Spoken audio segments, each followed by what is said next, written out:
আজকে আবার আমরা চলে এসেছি আলিপুরদুয়ার হসপিটালে, কারণ মাম গত দুদিন আগে বিছানা থেকে ডিগবাজি দিয়ে পড়ে গেছিলো। বুকে প্রচণ্ড ব্যথা, তো সে ব্যথার কারণে শ্বাসকষ্ট হচ্ছে বা হাঁচি দিতে বা লাফালাফি করতে ব্যথা পাচ্ছে। তাই আমরা আজকে মামকে নিয়ে চলে এসেছি, স্কুলে যাইনি, আজকে চলে এলাম হসপিটালে। এখানে ডাক্তার দেখিয়ে দেখা যাক, এক্স রে করা যদি কথা বলে তাহলে আমরা এক্স রেও করবো। তো চলো এখন ভিতরে যাই।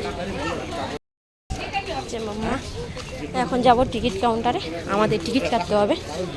আজকে সোমবার, ভিড়টা মোটামুটি কমই আছে, না হলে প্রচণ্ড ভিড় থাকে।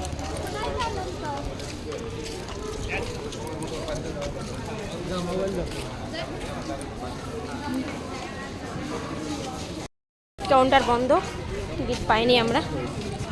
এখন মনে হচ্ছে আমাদের ইমার্জেন্সিতে যেতে হবে। 2টোর পরে বন্ধ হয়ে যায়, জানতাম না। আগে তো 2টোর পরেও টিকিট দিত, এখন দিচ্ছে না। দেখা যাক ইমার্জেন্সিতে কী হবে।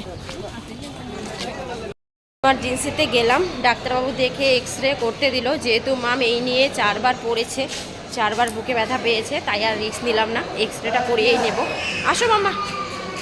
এখন দেখা যাক, এক্স রে কাউন্টার যদি বন্ধ থাকে তাহলে তো হবে না, যদি বন্ধ না থাকে তাহলে অবশ্যই হবে।